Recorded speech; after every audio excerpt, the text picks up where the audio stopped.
donde se puede estar en estos momentos. Pues sí, Domingo de Ramos. Yo te pido, Padre, que tú tomes ahora mis labios. Ya estamos en oración, pero de todos modos necesito encomendar a compartir con tu pueblo, Señor, un poco de tu palabra. Así que sé tú conmigo, bendíceme, y que las mentes sean tierra fértil para que la palabra que se va a estudiar, que se va a hablar, allí germine y produzca las obras que de tus hijos se esperan. En el nombre de Jesús te doy las gracias, Señor. Amén. Hermano, te voy a hacer una confesión. Yo cuando subo aquí, yo pastoreo desde el 94, pero yo subo aquí y estoy nervioso. Y el que diga que no, el pastor que sube ante un micrófono y diga que no se pone nervioso, no sé, está haciendo un poquitico, no diciendo realmente lo que es. Y es que uno no se siente dentro de uno, no siente la responsabilidad de lo que va a hacer. Pero bueno, si no fuera porque es que Dios me manda, yo no haría estas cosas. Ok, amén. Vamos a ver entonces, en la palabra de hoy, sí, es Domingo de Ramos, pero yo me ponía a orar y le decía, Señor, bueno, dame el mensaje porque me han dado la responsabilidad y Domingo de Ramos, pero el Señor me dijo, habla de la cruz. Y es que ese día, sobre aquel pollino de asno, el Señor iba a ser crucificado y él lo sabía. Él estaba entrando en Jerusalén para enfrentar el terrible momento de ese sacrificio en la cruz. Este mensaje, por tanto, yo lo voy a titular A los pies de la cruz. Y el versículo que se da acá lo vamos a encontrar en Juan, el Evangelio de Juan, en el capítulo 19. Y vamos a estar leyendo ahí en Juan 19 los versículos 26 y 27. Mensaje a los pies de la cruz, dice así la palabra, en el nombre del Padre, del Hijo y del Espíritu Santo. Versículo 26. Cuando vio Jesús a su madre y al discípulo a quien él amaba, que estaba presente, dijo a su madre, mujer, he ahí tu hijo. Y el versículo 27 dice, después dijo al discípulo, he ahí tu madre. Y desde aquella hora el discípulo la recibió en su casa. Estamos viendo que la reacción general, muchas veces se ve que la reacción general y que lógicamente se espera de las personas que van a morir, no es justamente preocuparse de ver a su familia, cómo se van a quedar, sino se preocupan de otras cosas, o sea, concentran su mente en otros pensamientos porque están cerca de sentir algo que es inesperado, están en el temor de enfrentar la muerte. Estamos hablando de personas que no conozcan al Señor, por supuesto. Pero aquí vemos a Jesús, en aquel momento, en sus últimas palabras, una de ellas fue fijarse en una madre que está quedando sin un hijo y en un joven, porque en aquel momento Juan era el más joven de los discípulos, prácticamente un adolescente, que está perdiendo un afecto paternal y estrecho que había creado con aquel a quien estaba viendo morir en aquella cruz. Este momento de la crucifixión, a través de la entrada triunfal a Jerusalén se dirige a Jesús, este momento de la crucifixión es la muestra más exacta y fidedigna que nosotros podemos ver de lo que es la entrega de un pastor por sus ovejas. Ovejas que, dicho sea de paso, lo abandonaron en aquel momento. Estaba solamente de los 12, aquel jovencito y 3 mujeres, entre ellas María, la madre de Jesús. Se dice que son 7 palabras que dijo el Señor en la cruz, pero realmente son 7 frases. 7 frases que Él dijo, y de estas frases yo les voy a decir. La primera está en Lucas 23-24 y dice, Padre, perdónalos porque no saben lo que hacen. La segunda es, en verdad te digo, hoy estarás conmigo en el paraíso. Está en Lucas 23-43. La tercera, hijo, he aquí a tu madre, madre, he aquí a tu hijo. Juan 19-26. La cuarta, Dios mío, ¿por qué me has abandonado? La quinta, tengo sed. Está en Juan 19:30. Y la cuarta está en Mateo 27:46. La sexta, todo está consumado, que está en Juan 19:30. Y la séptima palabra o frase es: Padre, en tus manos encomiendo mi espíritu. La segunda persona que utiliza estas frases que Jesús dijo, porque hay un sermón muy famoso que se llama internacionalmente y tiene varias versiones de ese sermón, que se llama el sermón de las 7 palabras. Es muy conocido en el mundo entero. Pero la segunda persona después de Jesús que mencionó estas frases a la hora de morir fue Esteban, el apóstol Esteban, que mencionó la primera: Padre, perdónalos porque no saben lo que hacen, y mencionó la séptima: Padre, en tus manos encomiendo mi espíritu. Después ya otras personas comenzaron a hacer sermones sobre estas 7 palabras o 7 frases. Pero realmente es importante ver cómo Jesús desde la cruz mira hacia abajo y se ocupa de algo como aquella madre y aquel jovencito que estaban allí viéndolo morir. La perspectiva de María y la perspectiva de Juan en aquel momento debían ser algo difícil de analizar. Porque María, por ejemplo, estaría pensando: ¿cómo voy a ser yo la bienaventurada y la bendita entre todas las mujeres? ¿Cómo va a ser esto que yo estoy viendo aquí, el bienaventurado fruto de mi vientre? El bendito fruto de mi vientre, si este niño que yo crié, este niño que no era más que dulzura y que era el amor hecho carne, ¿cómo lo estoy viendo sufrir de esta manera? ¿Qué es lo que está pasando con la profecía? ¿Acaso era falso todo lo que se profetizó? Era lógico. El mismo Jesús, siendo el mismo Jesús en aquel momento, estaba en toda su humanidad sintiendo todo aquel tormento sobre él. Él lo sabía. Pero en aquel momento incluso fue tan oscuro para él que dijo: ¿por qué me has abandonado, Padre? Es como que se pierde como que en su humanidad, para que sufriera sobre él el castigo de toda la humanidad, sobre él por el pecado de toda la humanidad, sin ser él pecador, pero convertido en pecado, hecho pecado. Como que perdió la noción exacta en un momento de quién era él. Padre, ¿por qué me has abandonado? Qué tremendo tiene que haber sido aquello para el Dios encarnado. La madre, imagínense, ¿qué iba a entender aquella pobre mujer? Hay que ponerse en aquella perspectiva. Aquel adolescente que está viendo que aquel hombre solamente le enseñó el bien, que aquel hombre solamente hizo el bien, que aquel hombre solo predicaba bondad, amor, compasión, siendo castigado de aquella manera. Él tampoco podía entender prácticamente lo que estaba sucediendo. Pero hay algo que tiene que haber también venido a la memoria de aquella mujer. Y fue una profecía que sí se estaba cumpliendo en aquel momento. Ustedes recuerdan que Jesús fue llevado al templo para ofrecer ofrenda por él. Cuando era un niño, había que circuncidar a los bebés y después llevarlos al templo a presentarlos y ofrecer ofrenda por el bebé. Esto está en Éxodo 13, versículos 2 y 12, y en Levíticos 12, versículos 6 y 8. Ella estaba cumpliendo junto a José con aquel mandamiento y estaban en el templo ofreciendo ofrenda, presentando al niño, ofreciendo ofrenda por él. Y en aquel momento, en ese templo de Jerusalén, había un hombre que, según dice la Escritura, que está en Lucas capítulo 2, versículos 34 y 35, ese hombre llamado Simeón, que era piadoso, era un hombre justo, seguidor de Cristo, de Jesús, había recibido una profecía que le había dicho por parte del Espíritu Santo que él no vería muerte hasta que tuviera en sus manos al ungido, al Mesías. Y en aquel momento ese hombre va al templo y coge a Jesús en sus manos, reconociendo que era él. Y entonces vamos a leer la profecía que en aquel momento se cumplía allí junto a los ojos de María.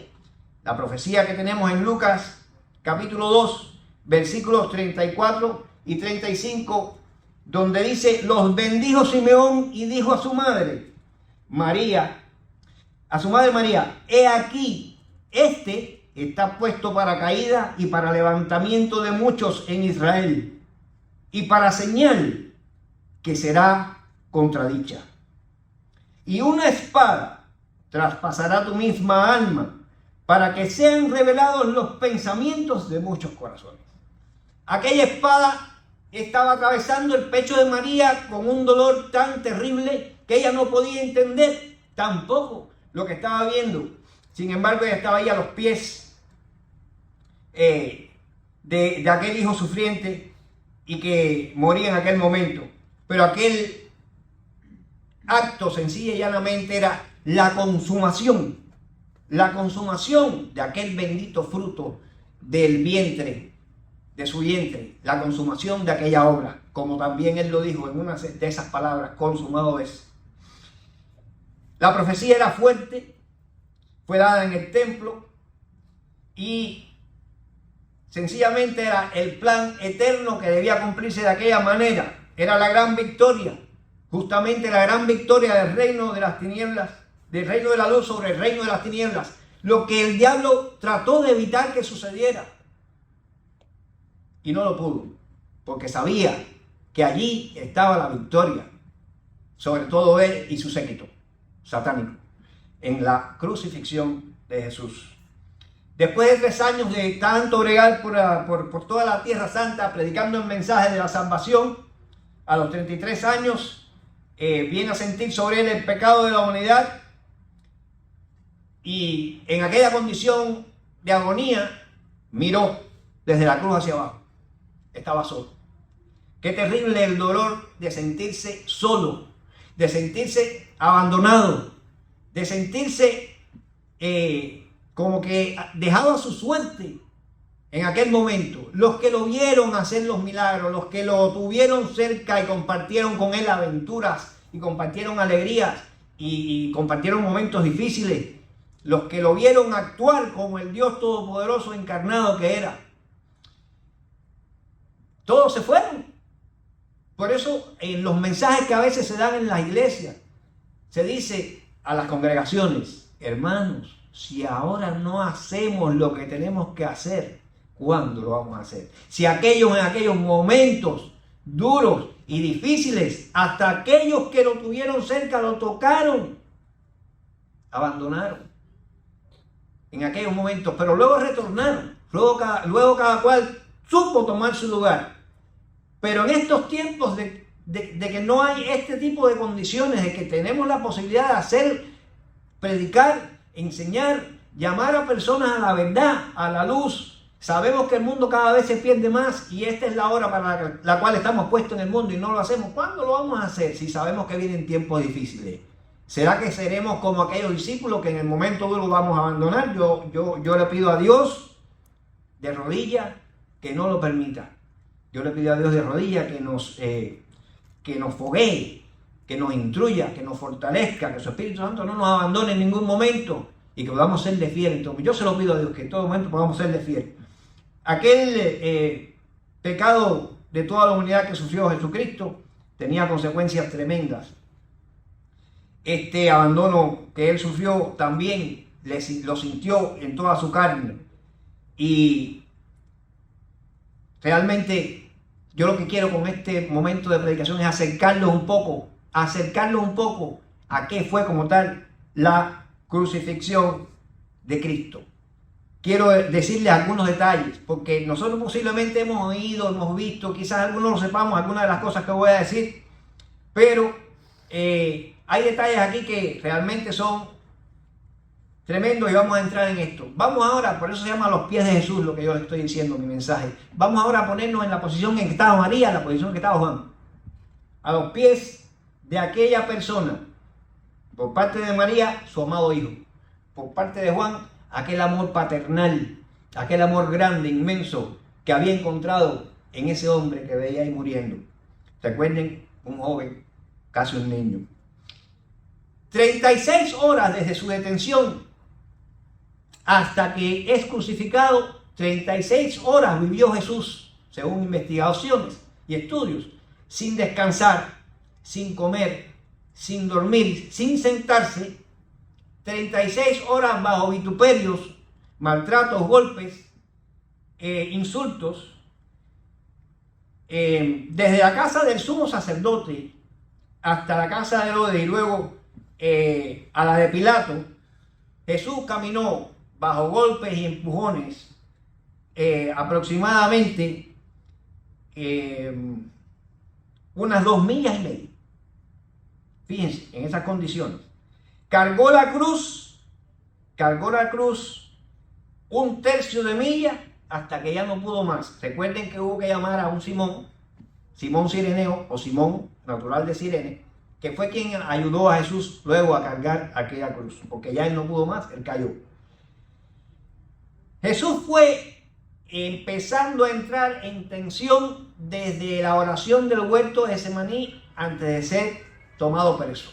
Y en ese momento en que la tensión iba subiendo y él le pedía al Padre que pasara esa copa, pero no como él quería, sino como quisiera el Padre, en aquel momento se dice que sudó sangre.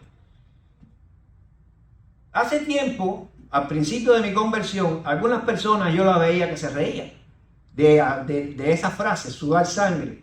Pero se sabe que hay una enfermedad que se llama hematidrosis. Y esto es sudar sangre por los poros. Y que se puede dar cuando hay un momento de agonía muy grande en alguien. Dice que esta enfermedad, hematidrosis, está registrada, hay 13 o 14 casos registrados nada más en la literatura médica mundial de que esta enfermedad ha sucedido.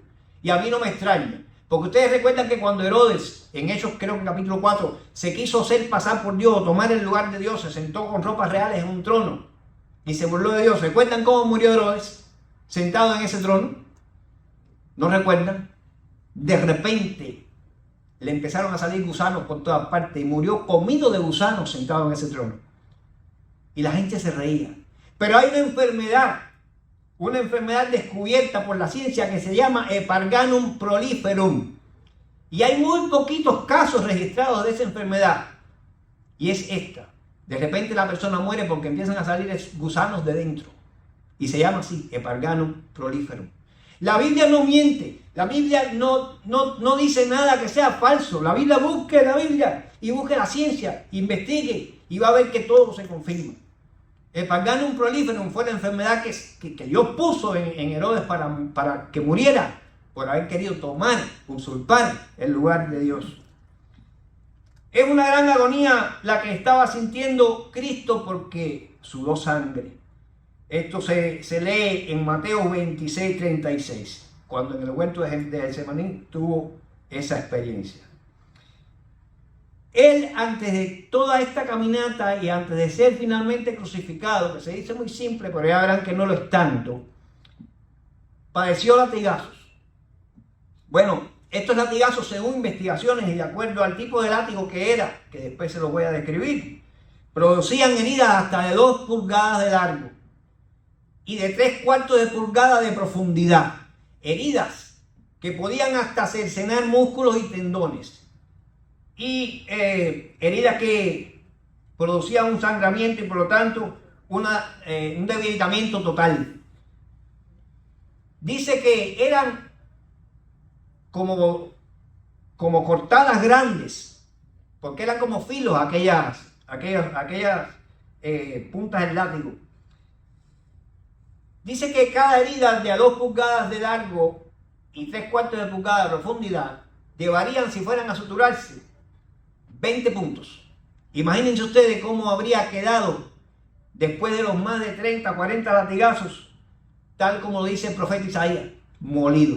Si hubieran ido a coserlo, parecería después un Frankenstein, porque estaría lleno de puntos por todas partes, con esas heridas tan profundas. Dice que ese látigo arrancaba hasta pedazos de la tira de la piel y hasta pedazos de músculo salían. Yo les voy a definir. Yo quiero que ustedes un momentico se pongan en el lugar de María, viendo a literalmente lo que está viendo María es un hijo torturado, muriendo en una cruz. Y ese joven, pues viendo aquel espectáculo. El propósito de tal desgarramiento con las puntas de ese látigo era porque luego el crucificado lo dejaban allí y esperaban que las aves de rapiña venían a comerse los pedazos, incluidos los ojos. Esto es lo que pasó nuestro Señor. Esto es lo que nos tocaba a cada uno de nosotros por nuestro pecado. Es que yo le doy gracias a Dios una y mil veces porque yo no he dejado de ser pecador. Todos somos pecadores. Sin embargo, está ahí pagado el cheque. Estoy entre ustedes y Dios. Yo pagué. solamente sírvanme, solamente síganme, solamente obedézcanme, ámenme y amen, como yo les enseñé a amar, porque el pago está hecho. Ustedes son salvos. Sencillamente perseverar hasta el fin. Perseverar. Es nuestra tarea. Pero dice que lo clavaban en la cruz. En la muñeca, los clavos de la muñeca o de la mano. Ahora vamos a ver si fue en la muñeca o en las manos, porque esa es una gran cosa que vamos a ver también. Cómo ha utilizado Satanás este problema de la cruz para desvirtuar cosas. Pero los clavos realmente que fueron aquí, no aquí, los clavos que fueron aquí, cercenaron el nervio mediano. El nervio mediano, que es el que pasa por debajo del canal carpiano aquí, cuando se corta o se pincha, dice la ciencia que produce una descarga eléctrica potente. Lo que se siente es como si fuera una descarga eléctrica potente que baja por los brazos. Eso lo sufrió el Señor Jesús. Luego los clavos de los pies. Los clavos de los pies se ponían encima del hueso escafoide. Un huesito que está debajo, entre los dedos y el hueso escafoide. Un huesito que sobresale aquí. Ahí se ponían los clavos de los pies. Con lo cual se dañan los nervios plantales. Y hacen que cuando trata de apoyar, también sucede como un efecto de corrientazo muy potente por las piernas hacia arriba. Podía tomar aire, pero no lo voy a soltar, porque esta posición hace que se acumule líquido pleural y que comprima el diafragma, la membrana diafragmática. Podía Jesús tomar aire, pero le costaba trabajo sacar el aire por el peso de ese líquido que se iba acumulando ahí.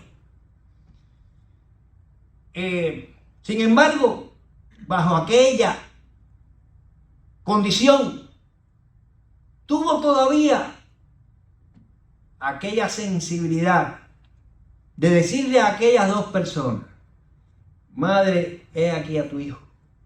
Hijo, he aquí a tu madre. En una interpretación que hacen los católicos, hiperalegorizando, ya con esto ellos llevan a María a una posición de madre de la iglesia, de madre de los creyentes. Es bueno alegorizar, pero no hay que exagerar. Por eso no compartimos esta parte, con el respeto de los católicos. La hiperalegorización no está correcta. Realmente hay una preocupación allí de Jesús por estas dos personas, su madre y aquel jovencito a quien él tenía también como un hijo. Ahora, tenemos que en la cruz hay más detalles y son los siguientes. Vamos a dárselo aquí. La cruz, el proceso de la crucifixión que padeció Jesús y para la cual entró en este tiempo de Domingo de Ramos a Jerusalén. En la cruz vemos 5 etapas. La primera, la flagelación. La segunda es el escarnio. La tercera es la marcha forzada. La cuarta es la crucifixión como tal. Y la quinta es la exposición y muerte lenta y dolorosa. En la flagelación tenemos que aquel látigo era de múltiples filamentos. Aquel látigo tenía plomo en las puntas y pedazos de huesos de animales a lo largo, ahí entrelazados. Era justamente con el propósito de causar todo este daño en la piel profundo y en los músculos. Podemos ver que aquel látigo producía un debilitamiento total del que era castigado con él. El escarnio consistía en que se burlaban del reo, se burlaban de aquella persona que iba a ser crucificada, desde que lo apresaban, dándole golpes, poniéndole traspiés, dándole empujones, bofetadas, escupiéndolo y haciéndole muchas cosas horrorosas.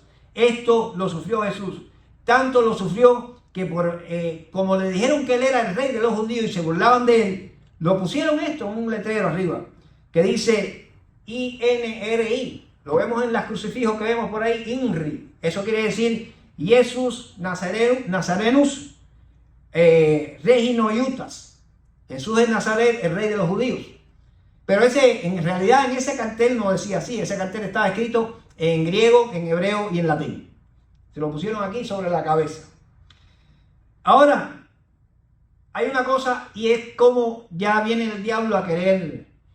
Cuando uno se enfrenta con personas de otras ideologías, no voy a mencionar nombres de nada, de ningún tipo de organización ni nada, y vienen a decirle a uno que si fue así, que si fue así. Lo primero que le digo es: a mí no me interesa esa parte. No es de mi interés saber si fue así o fue así. Como quiera que haya sido, fue por mí. Yo era el que tenía que haber estado allí y no fui yo. Él tomó mi lugar. Si fue así, amén, fue por mí, no fui yo.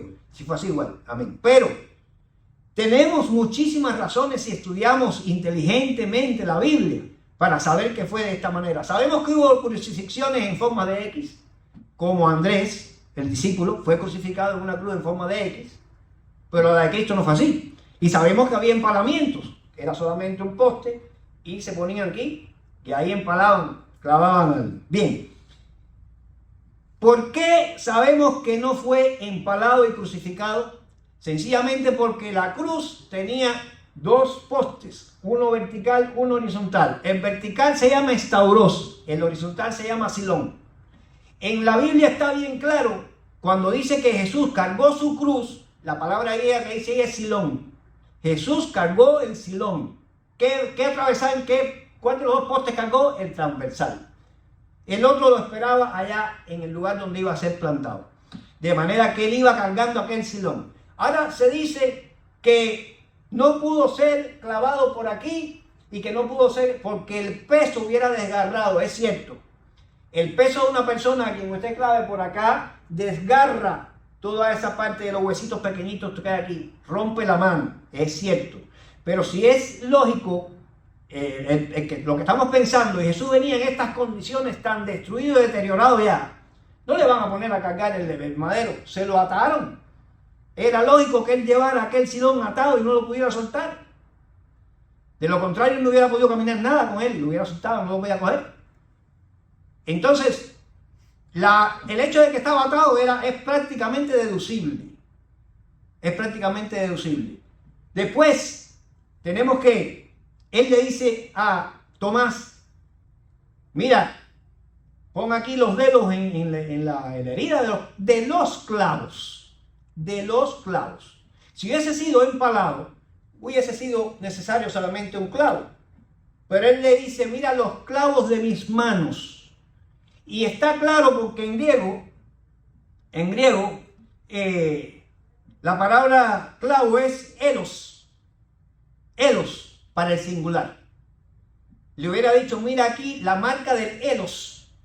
Pero en griego la palabra clavo en plural es elón. Se convierte elos a elón. Y él lo que le dice, está escrito en griego, en idioma original de la Biblia: mira aquí la marca de los elón. Es decir, dos clavos, uno para cada mano, por tanto no fue así, fue así. Además, lo que él cargaba era el silón, que es el que va así. De manera que, aunque esta disquisición no es necesaria, pero, o sea, para ser salvo o para darle a la crucifixión la importancia que tiene, pero sí es necesaria para demostrarle a algunas personas que siguen explicaciones que no tienen profundidad, que a veces tienen líderes que lo llevan por camino desviado. Y si eso lo hacen en este punto, que saber si fue así o no fue así, no tiene que ver con ser salvo o no. En otras cosas que son importantes, también pudieran estar siendo desviados de una verdad. Entonces, estas cosas es bueno conocerlas y es parte del conocimiento de cómo sufrió, de qué pasó realmente Jesucristo en aquel momento. La marcha forzada, sencillamente lo obligaban a cargar el patíbulo, le iban poniendo tras pies, le iban dando latigazos, piñazos, escupidas mientras él iba avanzando, y hubo necesario buscar a alguien que lo ayudara a cargar aquello. Ahora, una vez que la cruz estaba montada y él era levantado, la cruz tenía, fíjense bien, la cruz tenía en la parte del perineo, en la entrepierna, donde debe descansar el cuerpo, había una cuña que salía aquí. Su nombre es Cedile. Y era para que él, el que estaba atado allí, además de esa cuña, tenía en los pies otra cuña así que se llama calzo o cadalso. el que estaba colgado, clavado de la cruz, se cansaba y por momentos trataba de buscar con la punta de los pies ese calzo o cadalso. Y cada vez que no podía y se dejaba caer, la cuña de la entrepierna le golpeaba el perineo. Y eso le va causando un dolor terrible. Fíjense cómo nuestro Señor fue sufriendo ese castigo por el pecado de la humanidad. Vemos un crucifijo o decimos, lo crucificaron. Qué terrible. Pero es conocer estos detalles. A mí por lo menos me da sentimiento. Es un sacrificio superior al sacrificio que pueda hacer, que se pueda mencionar, que haya hecho cualquier persona. Y lo hizo por nosotros, que no habíamos ni nacido. Lo hizo por amor, no a una nación, no a una ideología, no a un tipo de persona con quien él era afín. Lo hizo por amor a la humanidad. A eso iba el día de Ramos Jesús entrando a Jerusalén. Hecho maldición sin haber cometido pecado. Yo recuerdo que Jesucristo en un momento determinado Él se comparó con los desvalidos. Él se comparó con los menos favorecidos. Y dijo a sus discípulos, por cuanto ustedes le hayan dado un vaso de agua a uno de estos pequeñitos que están en necesidad, también me lo han hecho a mí. Y yo pregunto, ¿cuántos Cristos nos pasan por al lado diariamente? Y a veces los miramos hasta con desprecio. ¿Qué peste tiene? Oh, échate para allá. No hacemos nada. Entonces, me acuerdo de la escritura que dice, el amor de muchos se enfriará. Sin embargo, Cristo nos ha mandado a amar. Amar al prójimo, limpio, sucio, pobre, rico, enemigo o amigo. Porque el amor cubrirá multitud de pecados. Porque el verdadero amor transforma vidas. La vida que Él dio. Porque esa persona estuviese en esta tierra. Por último, la exposición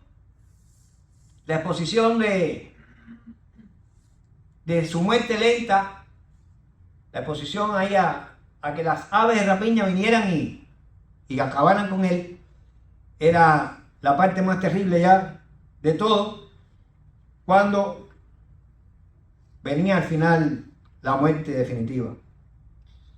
Hay muchísima enseñanza que podemos sacar, hermanos, de este pasaje de la crucifixión. Miren que yo oré mucho, porque no es que ahora mismo me estoy complaciendo en hablar de estas cosas que parecen un sermón sádico, ¿no? Es que eso es lo que yo recibí, que Dios me dijo que yo predicara hoy, para que nos sensibilizáramos, para que entendiéramos que aquella María que estaba allí, mirando aquello, no era una María débil. Por eso sí es una mujer de resaltar, sí es una mujer de admirar. No es para adorarla, no es para idolatrarla. Jamás ella dijo que ella era la reina del cielo, ni que ella era la madre de Dios. Al contrario, le dio gracias a Dios por haber mirado la bajeza de su sierva. Pero es una mujer de tanto mérito. Bueno, fue la escogida por Dios para que naciera el hijo, su hijo, su unigénito. Sin llegar a la mariolatría, hay que admirarla. Es una mujer que estaba ni débil ni desmayada, estaba de pie, frente a la cruz, como tiene que estar la iglesia cuando se presente el momento de enfrentar la final cruz. De pie y firme, confiando en aquel que nos llevó hasta ahí y nos llevará hasta la gloria. Es una gran sorpresa que ella haya recibido en aquel momento al hijo que no tenía. Y es una sorpresa que aquel muchacho, quizás huérfano de madre, puesto que de la madre no se dice nada, se dice que Juan era hijo de Zebedeo, pero de la madre no se dice nada. Una sorpresa para aquel muchacho que le dijeran, ahí tienes una madre. Y que entonces a partir de ese momento pudieran disfrutar ambos. Él la acogió en su casa. Una gran sorpresa en aquel momento, esas palabras de Jesús, que sin embargo, a partir de todos estos sufrimientos y tormentos, tuvo aquella sensibilidad. En la cruz, hermanos, que es el momento más trascendental de la historia. No hay ningún hecho histórico más trascendental que el de la cruz. En la cruz se rasgó el velo que impedía el acceso directo al lugar santísimo de todo aquel que creyera. En la cruz se unieron dos pueblos en uno, los gentiles y el pueblo de Dios. En la cruz se logró la reconciliación del ser humano con nuestro Padre Celestial. En la cruz fue deshecha el acta de los decretos que nos era contraria, decretos satánicos que Satanás hizo y decretó y habló, y está allí en la Biblia, cuando dijo: subiré y me sentaré en el trono y seré como Dios. Hizo decretos contra todos nosotros. Allí se hicieron esos decretos, en la cruz. En la cruz obtuvo nuestro Señor, le arrebató nuestro Señor a Satanás la llave del infierno y de la muerte. En la cruz exhibió nuestro Señor a Satanás y a todo su séquito demoníaco como derrotados. La cruz es el hecho más grandioso del cual podemos comentar, hablar y predicar. La cruz, a pesar de haber sido una aparente derrota, fue la gran victoria del reino de la luz sobre las tinieblas. Sencillamente, hermanos y hermanas, porque la cruz fue la muerte de la muerte. Que el Señor continúe bendiciendo.